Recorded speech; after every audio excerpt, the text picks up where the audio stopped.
Semiconductor electronics introduction.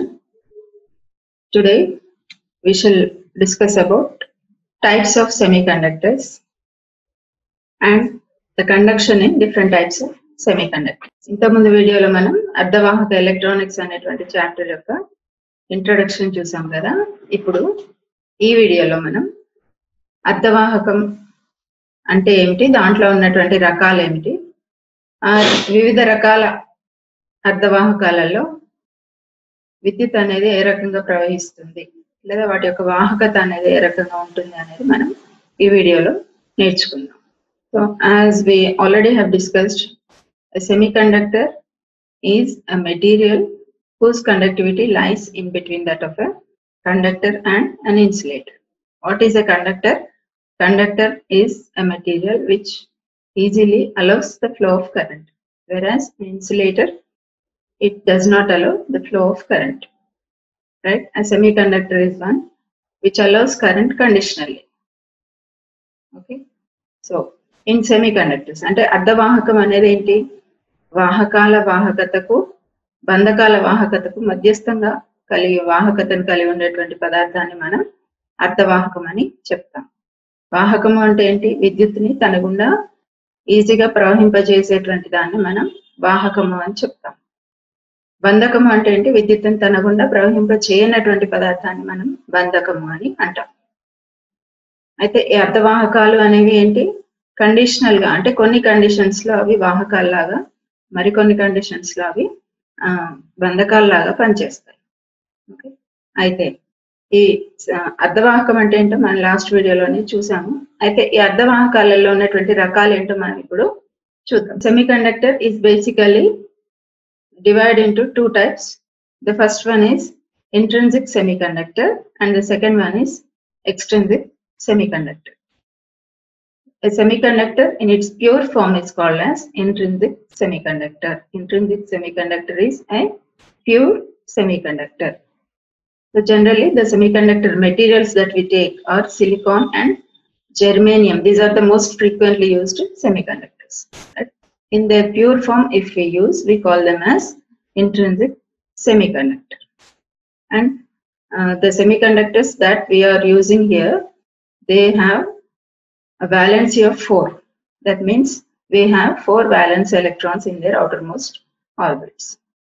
Right? So అర్ధవాహకాలలో ముఖ్యంగా 2 రకాలు ఉన్నాయి. మొదటిది స్వభావజ అర్ధవాహకము, రెండవది అస్వభావజ అర్ధవాహకము.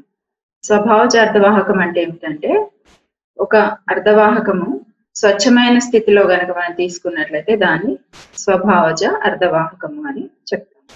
అయితే మామూలుగా అర్ధవాహకాలకు ఉదాహరణలుగా మనం సిలికాన్, జెర్మేనియం, గాలియం ఆర్సెనైడ్ అలా రకరకాల పదార్థాలను మనం చెప్పుకున్నాం.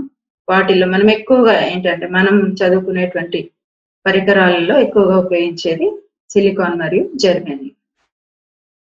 అయితే ఈ స్వభావజ అర్ధవాహకాలు లేదా అర్ధవాహకం అనేది ఏంటంటే దాని యొక్క వ్యాలెన్సీ 4గా ఉంటుంది. వ్యాలెన్సీ 4 అంటే ఏంటి అంటే, బాహ్య కక్షలో దానికి 4 స్వేచ్ఛ ఎలక్ట్రాన్లు ఉంటాయి అని అర్థం. ఓకేనా, అంటే ఇంకా 4 స్వేచ్ఛ ఎలక్ట్రాన్లను అది తీసుకోగలదు, అలాంటి సామర్థ్యాన్ని కలిగి ఉంటుంది అని అర్థం.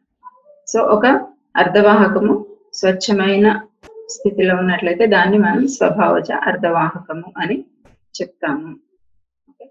Now the second type of semiconductor is extrinsic semiconductor. It means an intrinsic semiconductor, if it is used as it is, then its application is very much limited. Why? Because its conductivity is limited.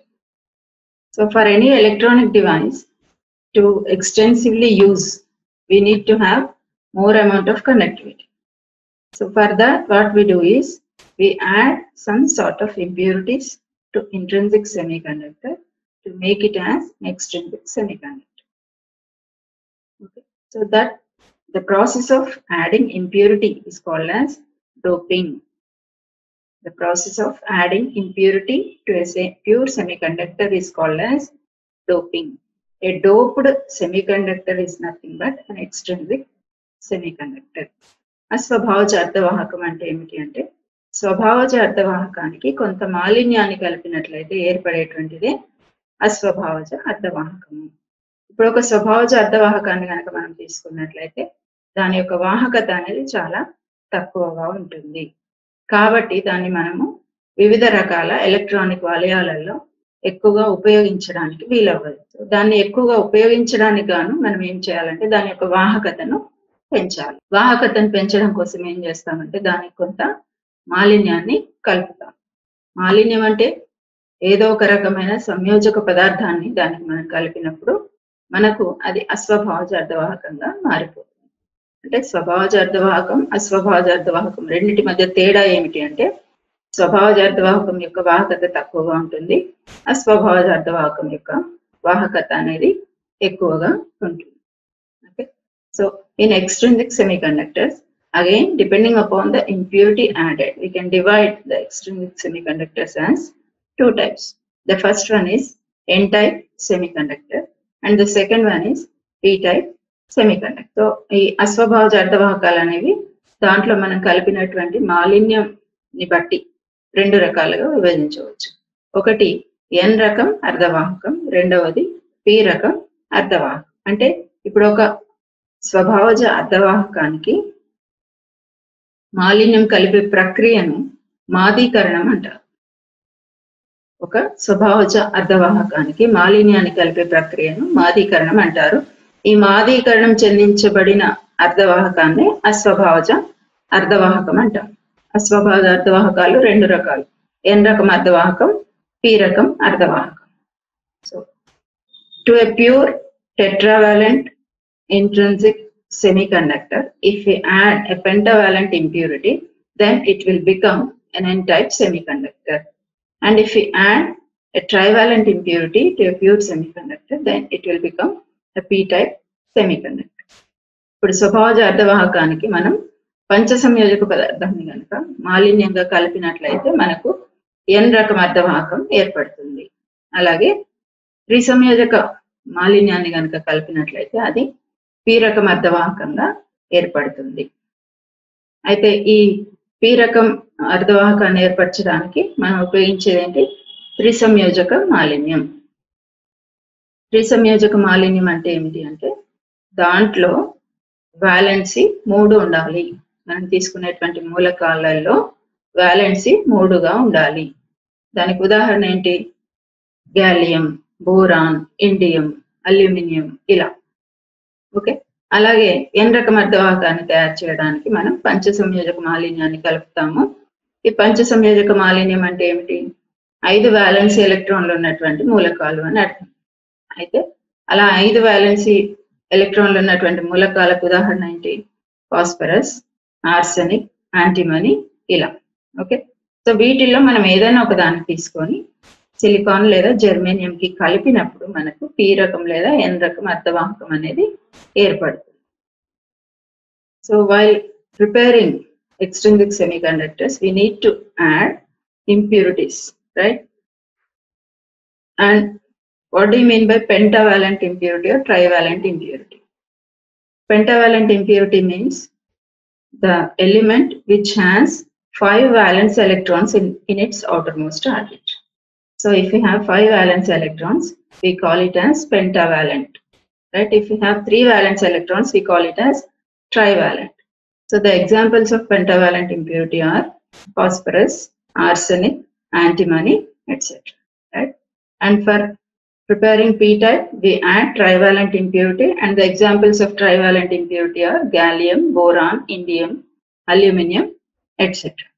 And why do we call any semiconductor as n-type and p-type? That we shall see later.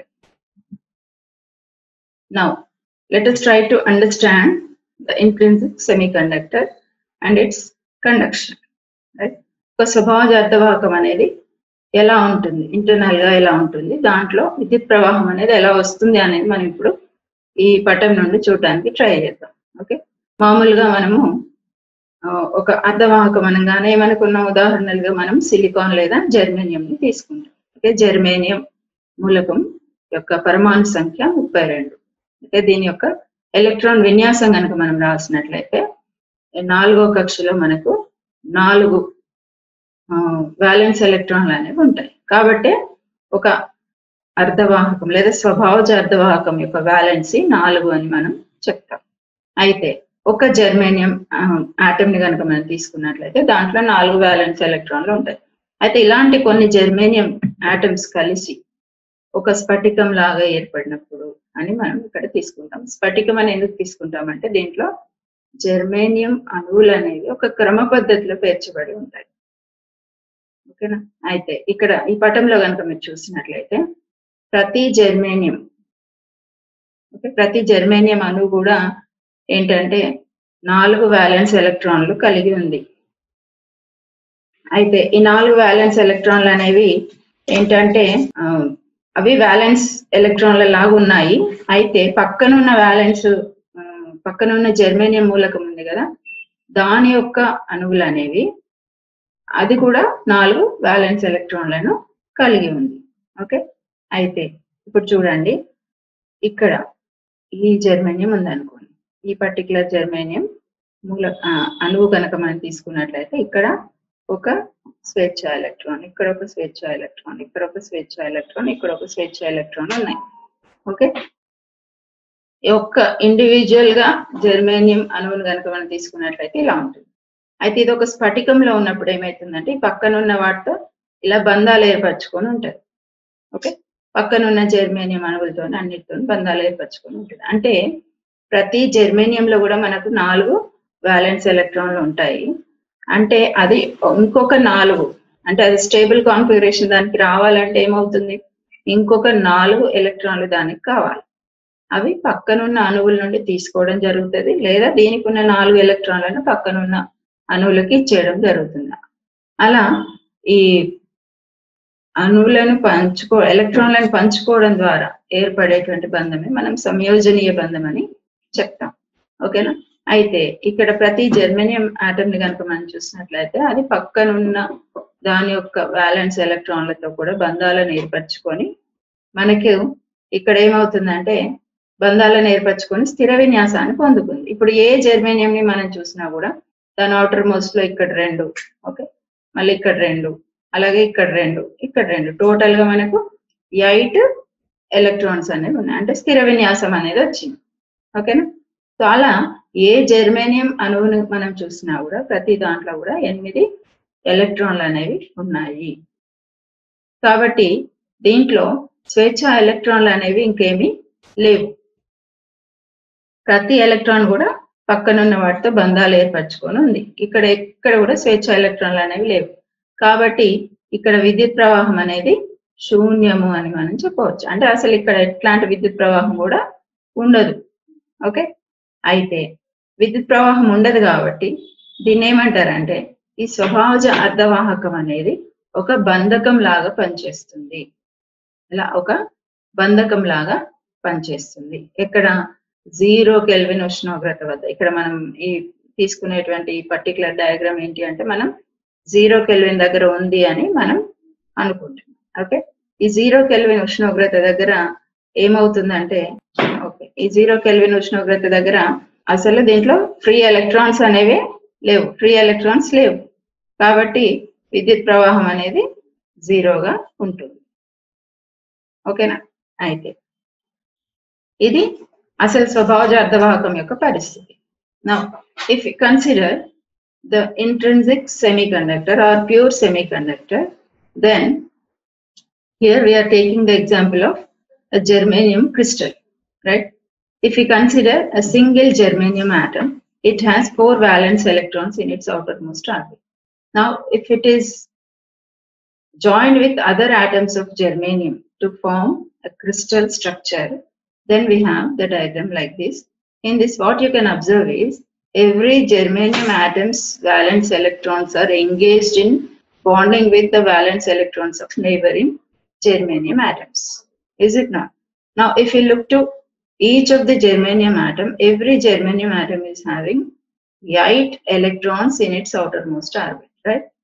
So if you look to this germanium atom, we have 2 electrons here, 2 here, and 2 here, right, and 2 here.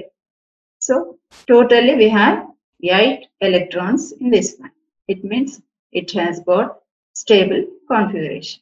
That means there are no free electrons available in this particular crystal, right? When there are no free electrons, we say that there is no possibility of current flowing through the material, right?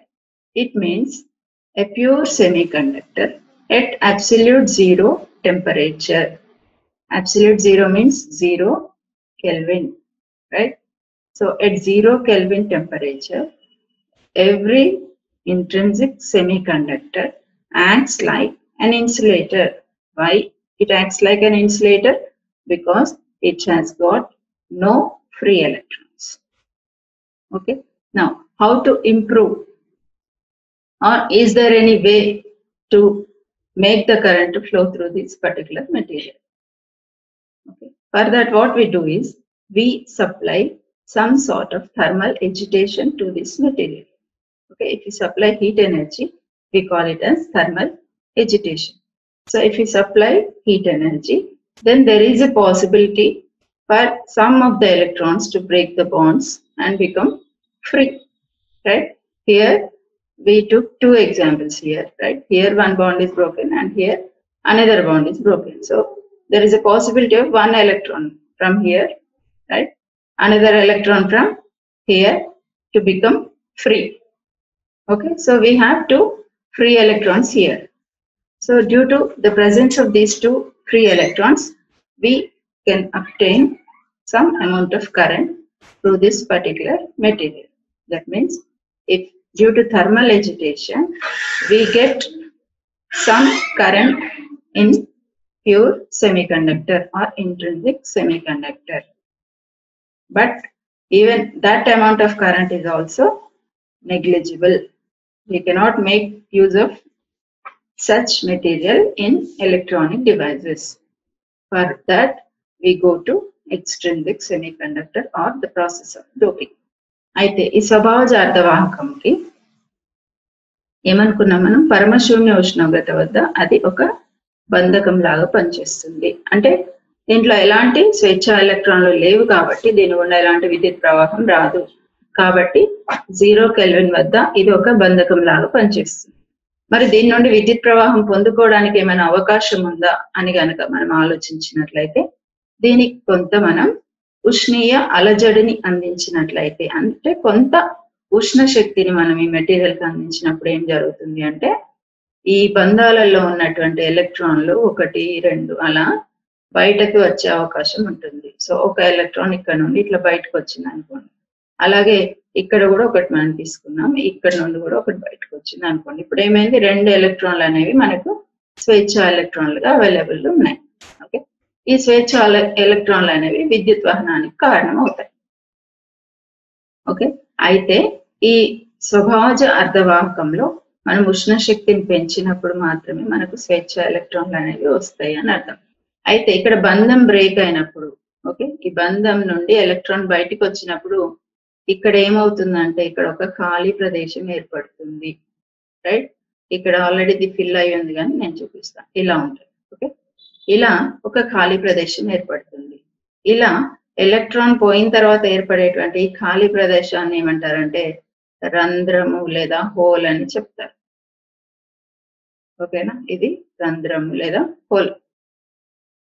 అయితే ఈ రంధ్రం అనేది ఏంటంటే electron ఆవేశానికి సమానమైన ఆవేశాన్ని కలిగి ఉన్న, సమానం మరియు వ్యతిరేకమైనటువంటి ఆవేశాన్ని కలిగి ఉన్నటువంటి ఒక ఆవేశ వాహకంగా మనం దీన్ని తీసుకుంటాం.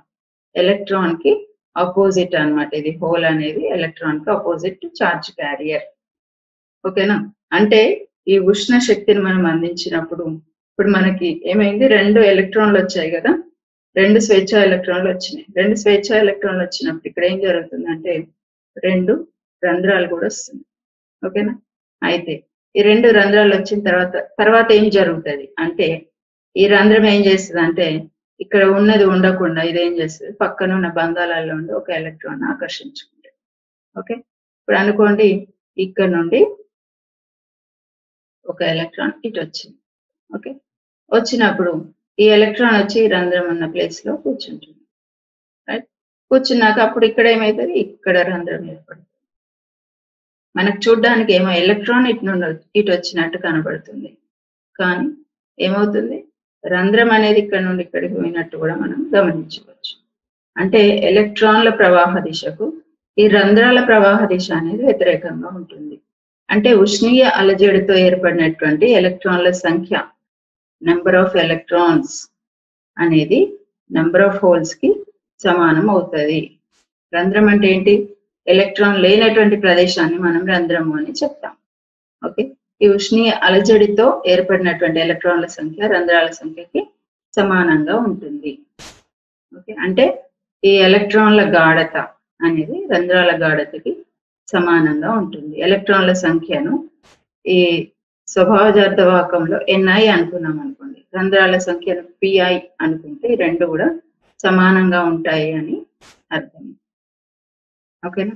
అయితే ఇక్కడ now if you look into the intrinsic semiconductor, as we have already seen that there are two free electrons generated due to the thermal agitation, right?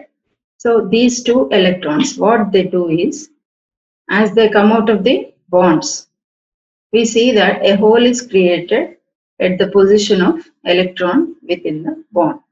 So that vacancy which is created is called as a hole. Okay, the vacancy which is created by the electron within the bond is called as a hole. So this hole, it has positive charge, right? And absence of electron. Yeah, hole is nothing but absence of electron having positive charge, right? Now, if any free electron is relieved from the bond, if any electron is relieved from the bond, what exactly happens is the hole which is present here, it will attract an electron from neighboring bonds. Okay, so let us assume that an electron from here is attracted towards this hole and it occupies this space. Okay, now as this electron moved from here to here, this hole is filled with electron, whereas a hole is created in this position, right?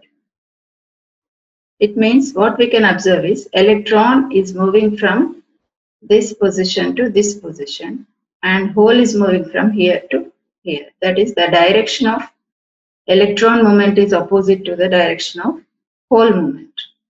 Okay, so, and one more thing what we can observe is the number of electrons generated here, the number of free electrons generated due to thermal agitation is 2 in the example that we have 2.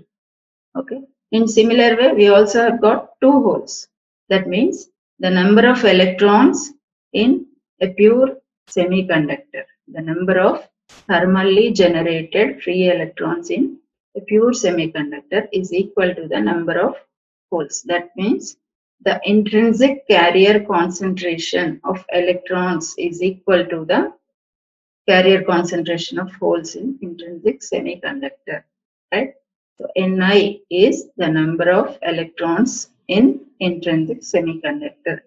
Pi is the number of holes in intrinsic semiconductor. Okay, so this is about the working of a pure semiconductor. And one more thing what we can observe or what we can say is, in an intrinsic semiconductor, the Fermi level lies exactly at the center of the energy gap. Okay, so because this is the energy band diagram and this is the energy gap, exactly at the center we can have Fermi energy level. What is Fermi energy level? It is the place where the probability of occupation of an electron at 0 Kelvin is max. Okay, Fermi energy level ante enti? 0 kelvin ఉష్ణోగ్రత వద్ద లేదా పరమశూన్య ఉష్ణోగ్రత వద్ద ఒక electron ఆక్రమించగల అత్యున్నత శక్తి స్థాయిని మనం Fermi energy level అని చెప్తాము. అయితే ఈ స్వభావజ అర్ధవాహకంలో ఈ ఫెర్మి ఎనర్జీ లెవెల్ అనేది ఎనర్జీ గ్యాప్ లేదా శక్తి అంతరంలో ఎగ్జాక్ట్ గా సెంటర్ లో ఉంటుంది, మధ్య భాగంలో ఉంటుంది అని మనం చెప్పవచ్చు. తర్వాత ఇది ప్యూర్ సెమీ కండక్టర్. ఓకే, తర్వాత ఇప్పుడు ఎక్స్ట్రిన్సిక్ సెమీకండక్టర్ ఏంటి అనేది మనం ప్రతి జర్మేనియం ఆటం కూడా పక్కన ఉన్న ఆటం లోని ఎలక్ట్రాన్స్ తో బాండ్ ఏర్పరచుకొని ఉంటుంది. ఓకే, బాండ్స్ ఏర్పరచుకొని స్థిరమైన విన్యాసాన్ని కలిగి ఉంటుంది. ఎలాంటి ఫ్రీ ఎలక్ట్రాన్స్ ఉండవు కాబట్టి విద్యుత్ వాహనం అనేది శూన్యంగా ఉంటుంది. కాబట్టి పరమశూన్య ఉష్ణోగ్రత వద్ద స్వభావజ అర్ధవాహకం అనేది ఒక బంధకం లాగా పనిచేస్తుంది. So at absolute zero temperature, an intrinsic semiconductor acts like an insulator. But if you provide some temperature to the pure semiconductor, then there is a probability of current flowing through the material. Okay na? Tarvata the Fermi energy level అనేది ఎక్కడ ఉంటుంది? Intrinsic semiconductor లో energy gap మధ్య భాగంలో ఉంటుంది. The Fermi level lies exactly in between at the center of the energy gap. Okay, doping అంటే ఏంటి? Doping or మాదీకరణం అంటే ఏంటి? The process of adding an impurity to a pure semiconductor is called as doping. Okay, మాదీకరణం అంటే ఏంటి? ఒక స్వచ్ఛమైన అర్ధవాహకానికి మాలిన్యాన్ని కలిపేటువంటి ప్రక్రియను మాదీకరణం అంటారు. అయితే ఈ మాదీకరణం చెందించడం అనేది ఏంటంటే చాలా ఎక్కువ అమౌంట్ ని కలపరు కానీ 1 ppm అని మనం చెప్తాం. ఓకే, 1 ppm అంటే 1 part per million. అంటే ఏంటంటే 1 మిలియన్ ఆటమ్స్ లో 1 ppm అంటే 1 మిలియన్ సిలికాన్ లేదా జర్మేనియం ఆటమ్స్ లో ఒక పార్ట్ ని కలుపుతారన్నమాట. అంటే ఇప్పుడు ఒక లీటర్ అనుకోండి, ఎగ్జాంపుల్ చెప్తున్నా, 1 లీటర్ పదార్థం ఉందనుకోండి, దాంట్లో 1 మిల్లీ లీటర్ అంతా కలుపుతారన్నమాట. అంటే 1 ppm. సో ఇంత తక్కువ అమౌంట్ ని మనం డోపింగ్ గా ఉపయోగిస్తాం, మాదీకరణం చెందించడానికి ఉపయోగిస్తాం. అంత తక్కువ చేస్తేనే మనకి వాహకత అనేది చాలా ఎక్కువగా పెరుగుతుంది అనేది మనం ఇప్పుడు నెక్స్ట్ వాటిలో చూస్తాం. అయితే ఇక్కడ ఈ డోపింగ్ చేయడానికి అంటే మాదీకరణం చెందించడానికి కూడా మనకు రకరకాల పద్ధతులు ఉన్నాయి. ఓకే, దాంట్లో మొదటి పద్ధతి ఏంటంటే ఈ మాదీకరణం అంటే మాలిన్య అణువుల మధ్యలో ఈ స్ఫటికాన్ని మనం వేడి చేయడం.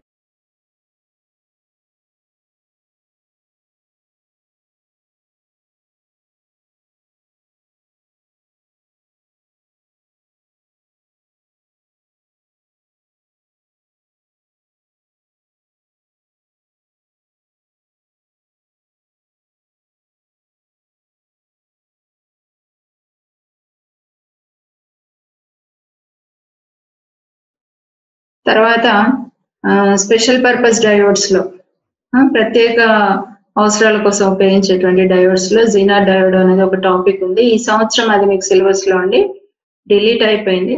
For this year the Zener diode is not included in your syllabus, but let me tell you very briefly about the Zener diode. It is a heavily doped diode. If you look to the symbol of the diode, it is exactly similar to the junction diode, but the only difference is this vertical line is in the form of Z. In ordinary diode, it will be just a vertical line, but here it is in the form of Z. And the major difference between ordinary diode and Zener diode is heavily doped. అధికంగా మాదీకరణం చెందించబడిన diode ని Zener diode అంటారు. Symbol కనుక మనం చూసినట్లయితే ఇక్కడ Z రూపంలో ఉంటుంది. అయితే జీనర్ డయోడ్ ఏంటంటే కంపల్సరీగా రివర్స్ బయాస్ లోనే ఎక్కువగా ఉపయోగిస్తారు. మరి పూర్వ బయాస్ లో ఎలా పనిచేస్తుంది అంటే మామూలు డయోడ్ లాగా పనిచేస్తుంది. మామూలు డయోడ్ లాగా పనిచేయడానికి మామూలు డయోడ్ ఉంది కదా, దాని ప్రత్యేకంగా ఎందుకు వాడతారు అంటే ఇది వోల్టేజ్ రెగ్యులేషన్ కోసం ఉపయోగిస్తారు అనమాట. వోల్టేజ్ ని నియంత్రించడం కోసం జీనర్ డయోడ్ ని ఉపయోగిస్తారు. వోల్టేజ్ రెగ్యులేటర్స్ లో దీని యొక్క మెయిన్ అప్లికేషన్ అనేది ఉంటుంది. అయితే ఈ జీనర్ డయోడ్ అనేది ఏంటంటే మనం మామూలు డయోడ్ గురించి చెప్పుకున్నప్పుడు ఏం చెప్పుకున్నాం, రివర్స్ వోల్టేజ్ ని ఎక్కువగా పెంచినప్పుడు ఒక పర్టికులర్ పాయింట్ ఆఫ్ వోల్టేజ్ తర్వాత సంధి అనేది బ్రేక్ అయిపోయి మనకు అత్యధిక విద్యుత్ ప్రవాహం వస్తుంది అని చెప్పుకున్నాం కదా. కానీ మామూలు డయోడ్ లో అది కనబడదు, ఎందుకంటే డయోడ్ అప్పటికే కాలిపోయి ఉంటుంది అని మనం చెప్పుకున్నాం. అయితే జీనర్ డయోడ్ లో ఏమవుతుందంటే ఈ వోల్టేజ్ దగ్గర కూడా మనం ఈ హెవీ కరెంట్ ని చూడడానికి వీలవుతుంది. ఓకే, కాబట్టి ఈ పర్టికులర్ రీజియన్ లో పనిచేయడానికి జీనర్ డయోడ్ ని తయారు చేస్తారనమాట ప్రత్యేకంగా. So Zener voltage is the voltage at which the current abruptly rises, but the junction is not broken.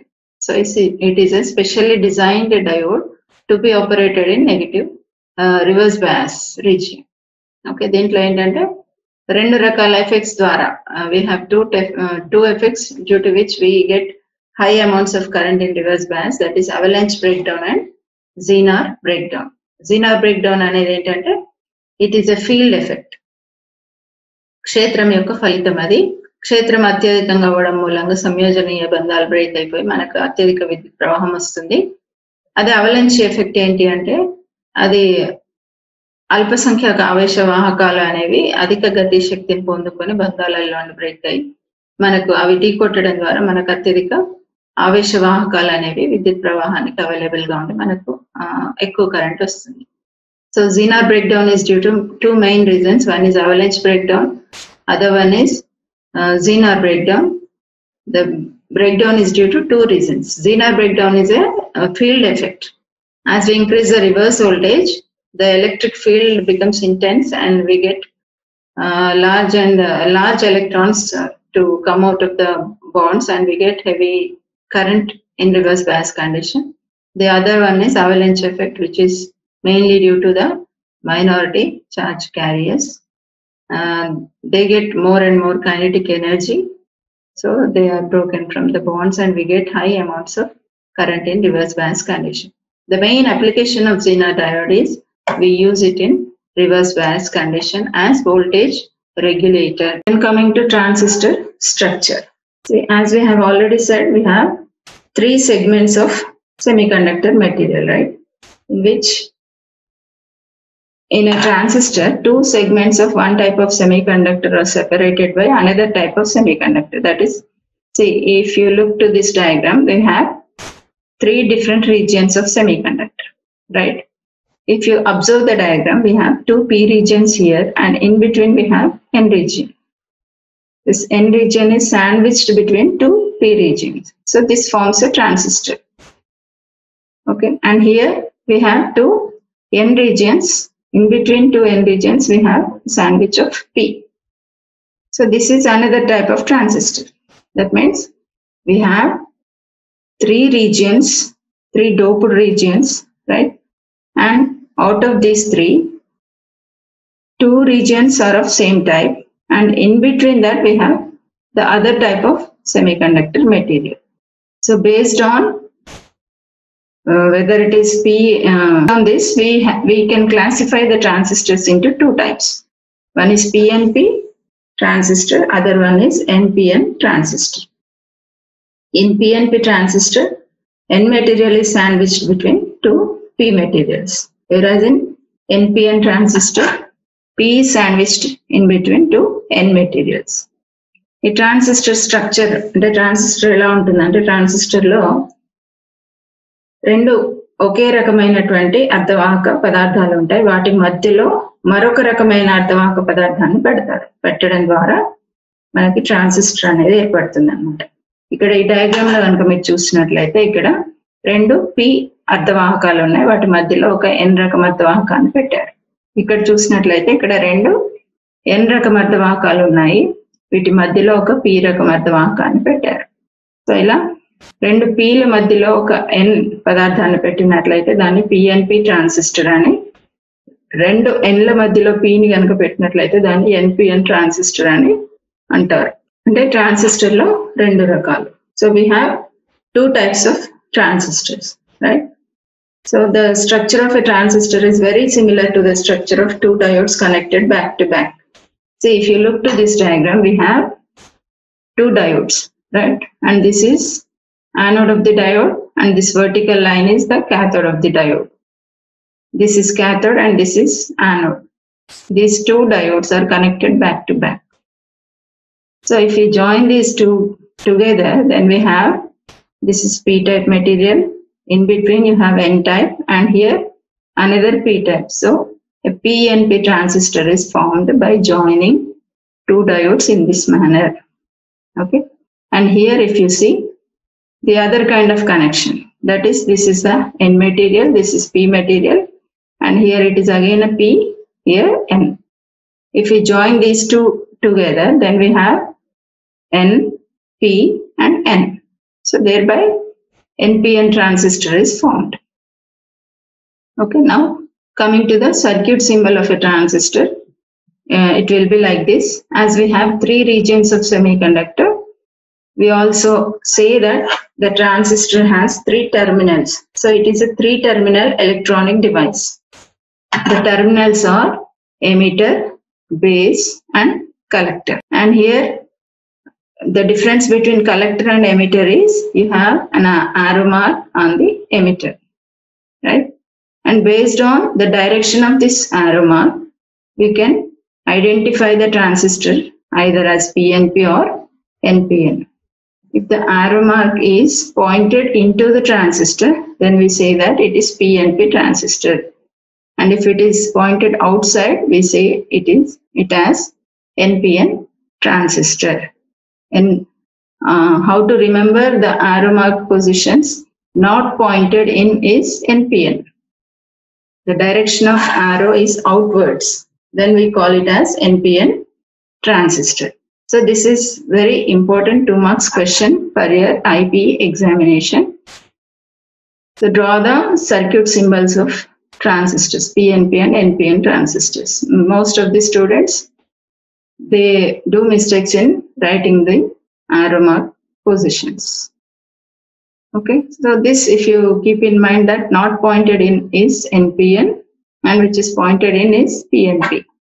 Okay, this is how you have to draw the symbols. So ట్రాన్సిస్టర్లలో రకాలు. ఈ transistors లో మనం ఏమనుకున్నాం, 2 ఒకే రకమైన అర్ధవాహకాల మధ్యలో ఇంకొక రకం అర్ధవాహకాన్ని పెట్టినప్పుడు ఒక ట్రాన్సిస్టర్ అనేది తయారవుతుంది. ఈ ట్రాన్సిస్టర్ యొక్క స్ట్రక్చర్ అనేది ఎలా ఉంటుందంటే 2 డయోడ్స్ ని ఇలా వెనక్కి కనెక్ట్ చేస్తే ఎలా ఉంటుందో ఆ రకంగా ఉంటుంది అనమాట. ఇక్కడ చూడండి, ఇది P రకం. ఓకే, P ప్రాంతం, ఇది N ప్రాంతం, ఇది N, ఇది P.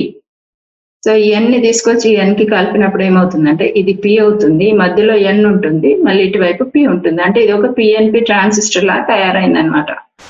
అట్లాగే ఇక్కడ N, ఇది P, ఇది P, మళ్ళీ ఇది N. ఈ రెండింటిని జాయిన్ చేసినప్పుడు ఏమవుతుంది, ఒకే P ప్రాంతంగా ఏర్పడుతుంది. అంటే NPN. ఇది ఒక రకమైన transistor. PNP transistor and NPN transistor. ట్రాన్సిస్టర్లలో 2 రకాలు ఉంటాయి. ఓకే, తర్వాత దీంట్లో వలయ సంకేతాలు కనుక మనం గీసినట్లయితే ఇక్కడ చూడండి ఈ రకంగా ఉంటుంది. ట్రాన్సిస్టర్ లో మనం ఏమనుకున్నాం, 3 అర్ధవాహక ప్రాంతాలు ఉంటాయి కదా, ఆ 3 అర్ధవాహక ప్రాంతాలకి మనం 3 పేర్లు పెట్టాము. అదేంటంటే ఎమిటర్, బేస్, కలెక్టర్. ఎమిటర్ అంటే ఏంటి, ఉద్గారిణి. బేస్ అంటే ఆధారము. కలెక్టర్ అంటే సేకరణి. ఉద్గారిణి, ఆధారము, సేకరణి. ఓకే, మీకు అంత పర్టికులర్ గా గుర్తు లేకపోయినా ఎమిటర్, బేస్, కలెక్టర్ లేదా ఈబీసీ, ఏబీసీలు రాస్తాం కదా మనం, అట్లాగే ఈబీసీ అని గుర్తుపెట్టుకోవాలి. తర్వాత ఈ ట్రాన్సిస్టర్లో ఏంటంటే బాణం గుర్తుంది కదా, కలెక్టర్ కి ఎమిటర్ కి 2 చూడడానికి ఒకేలా ఉంటాయి, కానీ ఒక్క బాణం గుర్తు మాత్రం ఎమిటర్ కు ఉంటుంది అనమాట. ఈ బాణం గుర్తు యొక్క దిశను బట్టి అది పిఎన్పి ట్రాన్సిస్టర్ లేదా ఎన్పిఎన్ ట్రాన్సిస్టర్ అనేది మనం చెప్పొచ్చు. పిఎన్పి ట్రాన్సిస్టర్లో ఏంటంటే బాణం గుర్తు లోపలికి ఉంటుంది, బేస్ వైపుకు ఉంటుంది, ఆధారం వైపుకు ఉంటుంది. అదే ఈ ఎన్పిఎన్ ట్రాన్సిస్టర్లో ఏంటంటే బాణం గుర్తు అనేది బయటకు వస్తున్నట్లుగా ఉంటుంది. And the direction of this arrow mark indicates the direction of conventional direction of flow of current. ఈ బాణం గుర్తు యొక్క దిశ అనేది ఏంటంటే విద్యుత్ ప్రవాహ దిశను సూచిస్తుంది. జనరల్ గా ఏంటి, ఇది పిఎన్పి మెటీరియల్ కదా, పిఎన్పి ట్రాన్సిస్టర్ కదా. పిఎన్పి అంటే ఇది పి పదార్థం, ఇది ఎన్ పదార్థం, ఇది పి పదార్థం. ఓకే, సో పి పదార్థంలో రంధ్రాలు ఉంటాయి, అవి ఎన్ పదార్థం వైపు ప్రయాణిస్తాయి. రంధ్రాల దిశనే మనం విద్యుత్ ప్రవాహ దిశ అంటాం కాబట్టి మనం ఈ రకంగా బాణం గుర్తును పెడతాం. ఓకే, అట్లాగే ఇక్కడ చూడండి, ఇది ఎన్పిఎన్, ఇది ఎన్ పదార్థం, ఇది పి, ఇది మళ్ళీ ఎన్. సో ఎన్, ఇది పి కదా, పిలో ఉన్న రంధ్రాలు అనేవి వీటి వైపు వస్తాయి కాబట్టి మనం రంధ్రాల దిశను విద్యుత్ ప్రవాహ దిశగా తీసుకుంటాం. So this arrow mark indicates the direction of current, that is the direction of flow of holes. See, this is a PNP transistor and emitter is made of P, and this is N, this is again P. So P will be having holes, so they move towards N. That is the reason why we keep the arrow mark this way.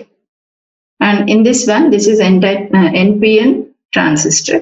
So this is N, base is P, collector is again N. So in base we have holes, so they move towards the emitter. That is why we draw the direction this way. Okay, NPN and not pointed in. Lopaliki undadi bayitiki untadi ani ardham. Idi transistor yokka valaya sanketa. Coming to the construction, as we have said that we have 3 regions of semiconductor, right? So those 3 regions we call them as emitter, base, collector. ఈ 3 regions ని 3 ప్రాంతాలను ఏమన్నాం మనం? ఉద్గారిణి, ఆధారము, సేకరణి అని చెప్పాం కదా. అయితే ఇక్కడ ఉద్గారిణి, ఎమిటర్, ఈ 3 కూడా వివిధ రకాలుగా మాదీకరణం చెందించబడతాయని కూడా మనం ముందే చెప్పుకున్నాం. వాటి మందం కూడా వేరువేరుగా ఉంటుంది, వాటి యొక్క మాదీకరణం యొక్క లెవెల్ కూడా వేరువేరుగా ఉంటుంది. సో ఈ ఎమిటర్ లేదా ఉద్గారిణి అనేది ఎలా ఉంటుందంటే, it is heavily doped and it's job is to emit carriers in to the base. Okay, ఈ ఎమిటర్ లేదా ఉద్గారిణి అనేది ఏంటంటే చాలా అధికంగా మాదీకరణం చెందించబడి ఉంటుంది. So emitter is heavily doped. What do you mean by heavily doping? It means that it has more number of majority charge carriers in it, because it is to emit charge carriers into the other types of semiconductors. So it need to have more number of charges within it. That is why it is heavily, in area wise if we consider, it is moderate in area. Okay, అంటే అది మధ్యస్థమైన ప్రదేశాన్ని occupy చేసి ఉంటుంది ఉద్గారిణి అనేది. Okay, ఇది ఉద్గారిణి అనేది ఏంటంటే అధికంగా మాదీకరణం చెందించబడితే దాంట్లో ఆవేశవాహకాల సంఖ్య అధికంగా ఉంటుంది అని అర్థం. ఈ అధికమైన ఆవేశవాహకాలను అది పక్కనున్న వాటికి పంపిస్తుంది కాబట్టి దీన్ని అధికంగా మాదీకరణం చెందించాలి. తర్వాత ఈ బేస్ లేదా ఆధారము. So base region is very narrow and it is very lightly doped. Base region ఆధారం అనేది ఏంటంటే అది చాలా స్వల్పంగా మాదీకరణం చెందించబడి ఉంటుంది, మళ్ళీ చాలా సన్నగా. By the amount of doping we can say that base region will have very less number of charge carriers with in it. Base లో ఏంటి, తక్కువ మాదీకరణం చెందించబడింది కాబట్టి దాంట్లో ఉండేటువంటి ఆవేశవాహకాల సంఖ్య చాలా తక్కువగా ఉంటుందని మనం చెప్పవచ్చు. Coming to collector. So collector region is moderately doped and is largest of all the 3 regions. Collector, the name itself suggests that it collects the charge carriers, right? So it is to be greater in area, right? And it is moderately doped. So collector అనేది ఏంటంటే పేరుని బట్టి సేకరణి అంటే ఏం చేయాలి, అది సేకరించాలి. So ఆవేశవాహకాలను సేకరిస్తుంది కాబట్టి అది ఎక్కువ ప్రదేశాన్ని కలిగి ఉండాలి. తర్వాత దీంట్లో మాదీకరణం అనేది మధ్యస్థంగా ఉంటుంది. ఇప్పుడు ఈ emitter, base, collector, if you compare these 3 doping level, if we see, emitter is heavily doped, right? Base is lightly doped, collector is moderately doped. Is it not? And coming to area, collector occupies first position in area, and then emitter, and then we have base. Okay, అయితే ఈ వీటిని కనుక మనం compare చేసి చూసినట్లయితే emitter అనేది ఏంటి, అత్యధికంగా మాదీకరణం చెందించబడి ఉంటుంది, కలెక్టర్ మధ్యస్థంగా, బేస్ అనేది స్వల్పంగా మాదీకరణం చెందించబడి ఉంటుంది. అవి ఎంత ప్రదేశాన్ని ఆక్యుపై చేస్తాయని కనుక మనం గమనించినట్లయితే కలెక్టర్ ఎక్కువ ప్రదేశాన్ని ఆక్యుపై చేస్తుంది. డయాగ్రామ్ లో మీరు చాలా క్లియర్ గా చూడొచ్చు. ఎమిటర్ అనేది కొంచెం తక్కువ మధ్యస్థంగా, బేస్ అనేది ఇంకా చాలా సన్నగా ఉంటుంది. In transistor, in the very first sentence we have said that it has 3 regions, 3 doped semiconductor regions, and it has 2 PN junctions, right? So here you see, here we have a junction here, right? PN junction is there. Here we have another junction. So we have 2 junctions in a transistor. This junction is called as emitter base junction because this junction is lying in between emitter and base terminals. We call it as emitter base junction. And this junction is called as collector base junction because it is lying in between collector and base. Okay, as we have 2 junctions, we can apply different types of bias to these junctions. In different combinations. That is, as we have two junctions, both of them can be forward biased, both can be reverse biased, or else one of them can be forward, the other one is reverse biased. So depending upon the biasing, we say that transistor is being operated in different regions. ఈ ట్రాన్సిస్టర్లో కనుక మనం చూసినట్లయితే మనం ముందే చెప్పుకున్నాం, దాంట్లో 3 ప్రాంతాలు ఉంటాయి, అర్ధవాహక ప్రాంతాలు. దాంట్లో మళ్ళీ 2 పిఎన్ జంక్షన్స్ ఉంటాయి, సందులు ఉంటాయని చెప్పుకున్నాం. ఇక్కడ చూడండి, ఎమిటర్ కి బేస్ కి మధ్యలో ఒక సంధి ఉంది, దీన్ని ఎమిటర్ బేస్ సంధి అంటారు. ఇక్కడ కలెక్టర్ కి బేస్ కి మధ్యలో ఇంకొక సంధి ఉంది, దాన్ని కలెక్టర్ బేస్ సంధి అంటారు. 2 సంధులు ఉన్నాయి కాబట్టి 2 సంధులకు కూడా మనం బయాస్ ని అప్లై చేసినప్పుడు, ఓకే, ఆ బయాస్ ని మనం 4 రకాలుగా అప్లై చేయొచ్చు. ఎలా అంటే రెండింటిని ఫార్వర్డ్ బయాస్ చేయొచ్చు, రెండింటిని రివర్స్ బయాస్ చేయొచ్చు, లేదా రెండిట్లో ఒక్కదాన్ని ఫార్వర్డ్ ఇంకోదాన్ని రివర్స్ చేయడం ద్వారా మనం 4 రకాలుగా ఈ ట్రాన్సిస్టర్ ని బయాస్ చేయొచ్చు అన్నట్టు. ఓకే, అవి ఎలా బయాస్ చేయబడినాయి అనే దాన్ని బట్టి ట్రాన్సిస్టర్ ఏ ప్రాంతంలో పనిచేస్తుంది అనేది మనం చెప్పొచ్చు. So look at this table. In this we have, this is emitter base junction, this is collector base junction, and this is the region of operation. And this is the application. See, when both the junctions are forward biased, emitter base junction and collector base junction, when both are forward biased, we say that transistor is being operated in saturation region. ఈ emitter base junction ని అలాగే collector base junction ని రెండింటిని పూర్వ bias కనుక మనం అనువర్తించినట్లయితే అదేంటంటే సంతృప్త స్థితిలో పనిచేస్తుంది అని మనం, సంతృప్త ప్రాంతంలో పనిచేస్తుంది అని మనం చెప్తాం. సో ఇలాంటి బయాసింగ్ ఏంటంటే ట్రాన్సిస్టర్ ని మనం స్విచ్చింగ్ డివైస్ గా యూజ్ చేసినప్పుడు దీన్ని మనం ఉపయోగిస్తాం. When transistor is used as a switch, we make use of this particular biasing. Then we have emitter base junction forward biased, collector base junction reverse biased. చూడండి, ఇక్కడ emitter base junction forward అయింది, collector base junction reverse bias అయింది. So this is the very frequently used type of biasing, and in this we say that transistor is being operated in active region. ఈ క్రియాశీల ప్రాంతంలో transistor పనిచేస్తుందని మనం ఈ సందర్భంలో చెప్తాం. అంటే ఎమిటర్ బేస్ జంక్షన్ ని గనక మనం నివేశనంగా, కలెక్టర్ బేస్ జంక్షన్ ని గనక నిర్గమనంగా గనక తీసుకున్నట్లయితే, నివేశనం ఫార్వర్డ్ బయాస్ అయింది, నిర్గమనం రివర్స్ బయాస్ అయింది. అట్లాంటప్పుడు ట్రాన్సిస్టర్ అనేది క్రియాశీల ప్రాంతంలో పనిచేస్తుంది. ట్రాన్సిస్టర్ నుండి మనం ఎక్కువ యూజ్ తీసుకోవాలంటే కూడా మనం ఇదే బయాసింగ్ ని ఉపయోగిస్తాము. ట్రాన్సిస్టర్ ఇలా ఆపరేట్ చేసినప్పుడు దాన్ని యాంప్లిఫైయర్ గా, ఆసిలేటర్ గా మనం ఉపయోగిస్తాం అన్నమాట. So emitter base junction is treated as input junction, collector base junction is treated as output junction. So input junction is forward biased, output junction is reverse biased. Then we say that transistor is operated in active region, and we take the maximum usage of transistor when it is operated in active region. Okay, and in this particular region, if it is operated, we can use the transistor as amplifier, oscillator, and many more applications. Now coming to the other kind of biasing, emitter base junction reverse bias, collector base junction forward bias అయినట్లయితే, this is called as inverted region of operation, and this is not at all used for our applications. ఒకవేళ emitter base junction ని reverse bias చేసి collector base junction ని forward bias చేసినట్లయితే దీన్ని inverted అని చెప్తారు. దీన్ని మనం ఎక్కువగా ఉపయోగించాం. తర్వాత 2 గనక రివర్స్ బయాస్ అయినట్లయితే, both the junctions are reverse biased, then we call it as cut off region. Cut off ప్రాంతంలో పనిచేస్తుంది అని మనం చెప్తాము. ఇది కూడా స్విచ్ గా పనిచేసినప్పుడు మనం దీన్ని ఉపయోగిస్తాం.